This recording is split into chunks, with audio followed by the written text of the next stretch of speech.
আসামের দিকে।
ততক্ষণে আমি কিছু খাবার জোগাড় করে নিয়ে আসছি, তুই আমার গোয়ালেই থাক, কোথাও যাসনি যেন।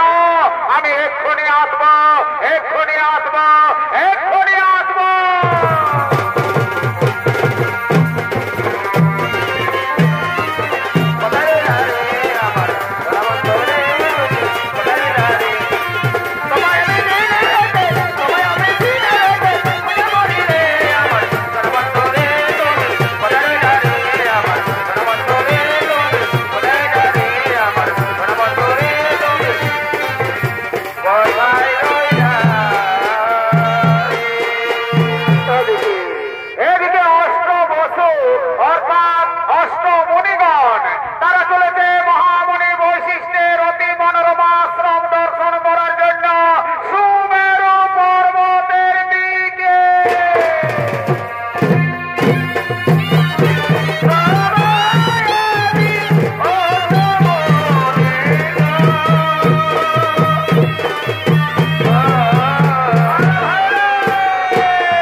তোমরা দেখো দেখো কি সুন্দর একটি গাভী। আরে ভাই সত্যি এই তো গাভীটি তো খুব সুন্দর। আরে ভাই শোন শোন শোন শোন শোন, তোরা জানিস না এই গাভী হলো স্বর্গীয় গাভী সুরভির কন্যা। দেবতাগণ মহামণি বৈশিষ্ট্যকে দুগ্ধ পান করার জন্য দিয়েছে।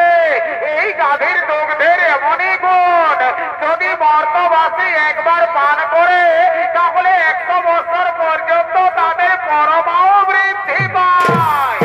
এই গাভীর গুণগান শুনে প্রভাত ঋতুর স্ত্রী ছুটতে ছুটতে আসে।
তুমি কি করবে সেটা আমরা বলতে পারবো না, তবে এটা আমরা বলতে পারি এই গাভী যদি তুমি হরণ করো তাহলে মহামণি বৈশিষ্ট্য আমাদের কাউকে ছাড়বে না। স্বামী স্বামী গো, ও গো স্বামী, তুমি দাও না স্বামী দাও, তুমি আমায় এই গাভীটি হরণ করে দাও। এই গাভীটির আমার ভীষণ প্রয়োজন। আমি আমার প্রিয় বান্ধবীকে এই গাভীটি উপহার দেব। দাও দাও স্বামী দাও, তুমি আমায় এই গাভীটি হরণ করে দাও। ওরে ভাই মনিগণ, তোমরা একটু দাঁড়াও, আমি এক্ষুনি এই গাভী হরণ করে নিয়ে যাচ্ছি।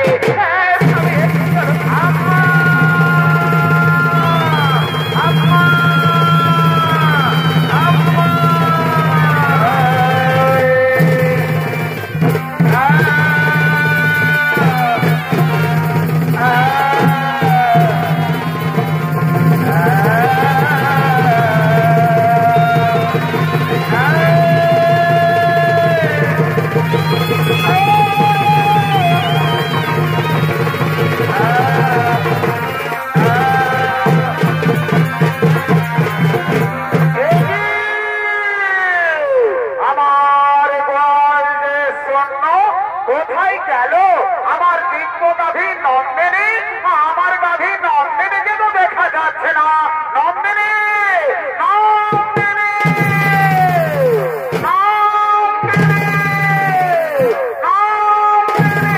তাই তো আমার দিব্য গাভী নন্দিনীকে তো কোথাও দেখা গেল না। তাহলে আমার গাভীকে নিশ্চয়ই কেউ হরণ করে নিয়ে গেছে। আমায় ধান যোগে দেখতে হবে কোথায় গেল আমার দিব্য গাভী নন্দিনী। বুঝতে পেরেছি, অষ্টবসু তোমরা এসেছিলে আমার অতি মনোরম আশ্রম দর্শন করার জন্য। তোমরা আমার দিব্য গাভী নন্দিনীকে হরণ করে নিয়ে গেছো মর্তলোকে। যাও, আমি তোমাদের অভিশাপ দিচ্ছি, মর্তলোকে মানব কুলে জল বানাবে তোমরা।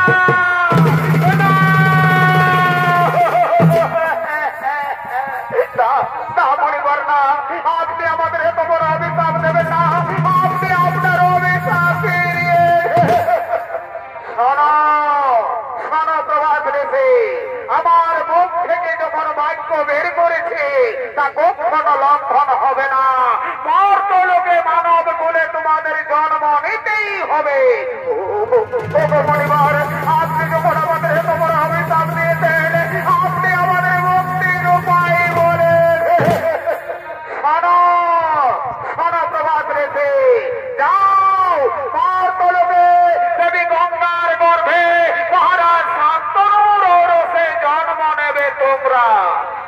বাকি 7 জন ঋষি যারা তোমার সঙ্গে ছিল তাদের অপরাধ একটু কম, তাই তারা জন্মের পরেই মুক্তি লাভ করে ফিরে আসবে এই গোলকে।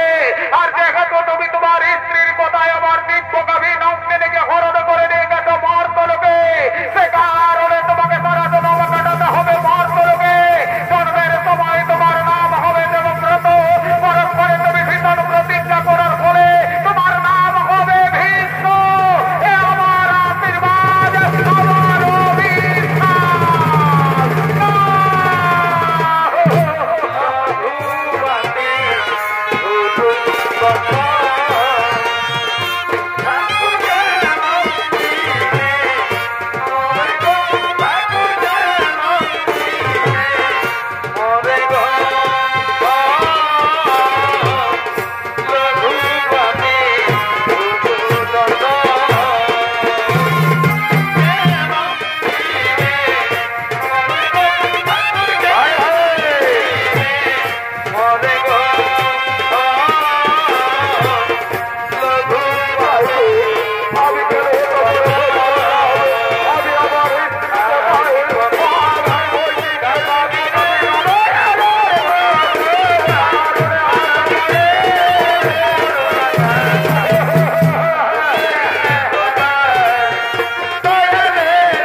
জন্মের সময় তার নাম হয় দেবব্রত, পরক্ষণে তিনি ভীষণ প্রতিজ্ঞা করার ফলে তার নাম হয় ভীষ্ম।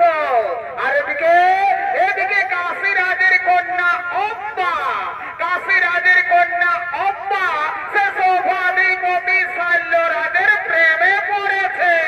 তাই সৌভাধিপতি শাল্যরাজ অম্বার সঙ্গে দেখা করার জন্য চলেছে নির্জনে।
আমাদের এইভাবে লুকিয়ে লুকিয়ে প্রেম করতে হবে কুমারী, আর আমাদের এইভাবে বেশি দিন লুকিয়ে লুকিয়ে প্রেম করতে হবে না। আগামীকালই তো আমাদের সংবর সভা, আপনি আমার সংবর সবাই যাবেন, আমি আপনার গলায় মালা দিয়ে আপনাকে আমি স্বামী রূপে বরণ করে নেব কুমারী। আব্বা তুমি সত্যি বলছো তো আব্বা? তুমি আমার গলায় বড় মাল্য দিবে তো? হে কুমারী, যার সঙ্গে আমার এতদিন থেকে ভালোবাসা, আমি তাকে ছাড়া কি আর অন্য কোন পুরুষের গলায় মালা দিতে পারি কুমারী? তাই তাই তুমি আমারই, তুমি আমারই, তুমি আমার। আব্বা জানো আব্বা, আজ আমার কি আনন্দ হচ্ছে, আজ আমায় আনন্দে নাচতে ইচ্ছে করছে আব্বা। সত্যি বলছে কুমারী, আমারও তাই, আজ আমায় আনন্দে গাইতে ইচ্ছে করছে। এ জীবন তোমাকে দিলাম অগবন্ধু, আরে মা তুমি শুধু ভালোবাসা দিও, আরে মা অগবন্ধু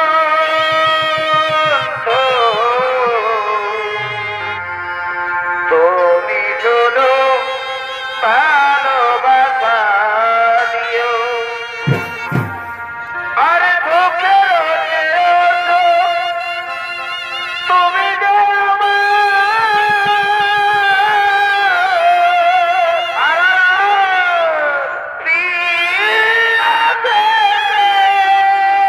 তুমি যে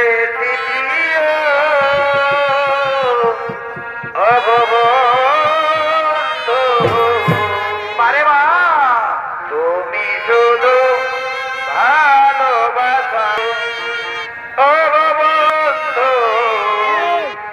তুমি শুধু ভালোবাসা দিও, ভালোবাসা দিও,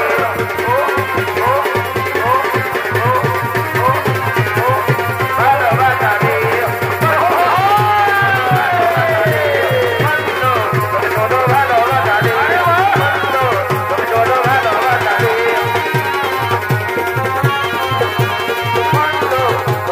ভালোবাসা দিও। ভালোবাসা দিও।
পর্যালোচনা করছে।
সভার কাজ কিছু হবে না।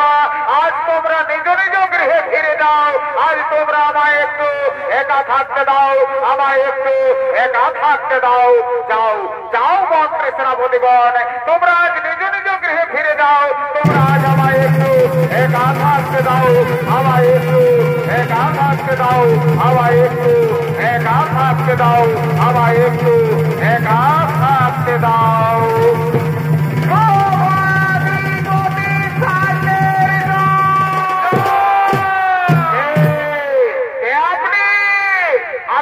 আমি হস্তিনানগরের মহামন্ত্রী, আপনার বাগদত্তার স্ত্রীকে আমি আপনার কাছে এনে দিয়েছি মহারাজ, আপনি একে গ্রহণ করুন। আমি এখন আসি মহারাজ, আমি এখন আসি।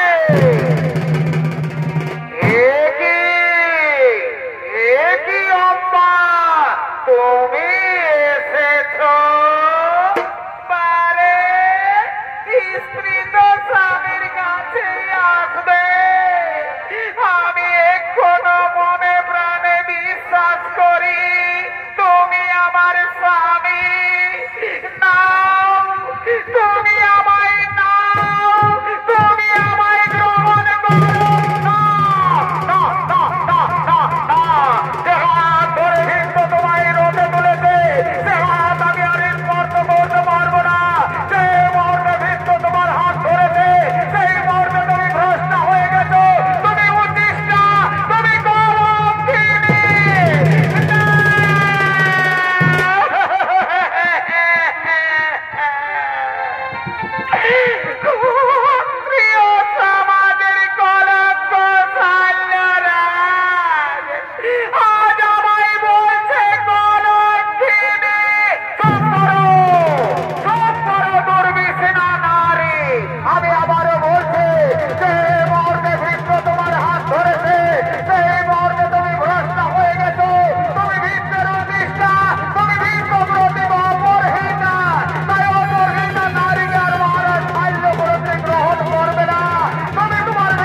আয় আয় আয়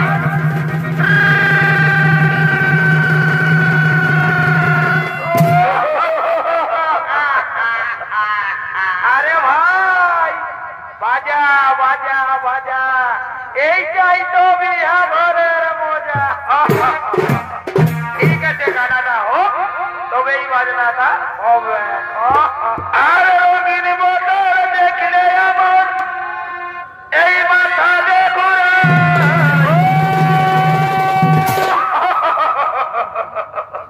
আরে ভাই এই রঙিন মালটা হচ্ছে বিদেশি মাল বুঝলে না এই মালটা ঢোকে দিতে দিতে না আমাকে শ্রদ্ধা করে দেয়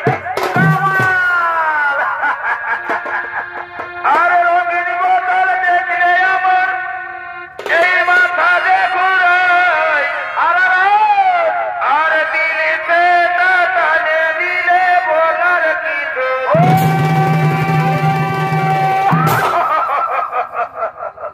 আরে ভাই এই দিন সে মালটা হচ্ছে আমাদের দেশি বুঝলে না ওই জন্যই ওর আদরটা একটু বেশি মন গেল রে মাঠে মন গেল রে মাঠে নচে ঘাটে দিব আজ রাতে সারা দিন মরে গেলি ঘাটে ঘাটে মন গেল রে মাঠে সারা দিন মরে গেলি ঘাটে ঘাটে দিন মরে গেলি ঘাটে ঘাটে দিন মরে গেলি ঘাটে ঘাটে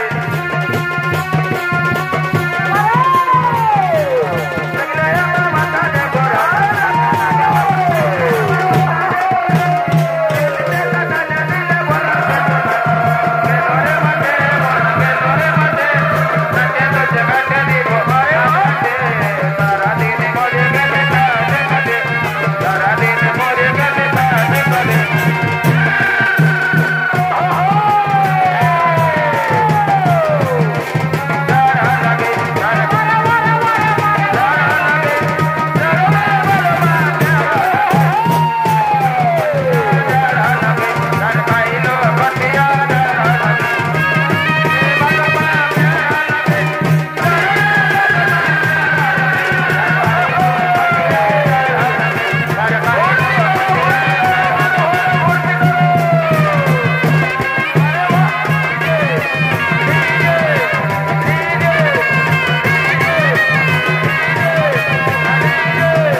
আম্মা, তুমি যে বলেছিলে মহারাজ শাল্য তোমাকে ভালোবাসে, তাহলে তিনি তোমায় প্রত্যাখ্যান করলো কেন? আপনার জন্য। আপনি আমার হাত ধরে রথে তুলেছেন বলে মহারাজ শাল্য বলেছে এ হাত সে আর স্পর্শ করবে না। সে কি আম্মা, এই মাত্র অপরাধ? চলো আম্মা, আমি তোমাকে নিজে মহারাজ শাল্যের কাছে পৌঁছে দেবো।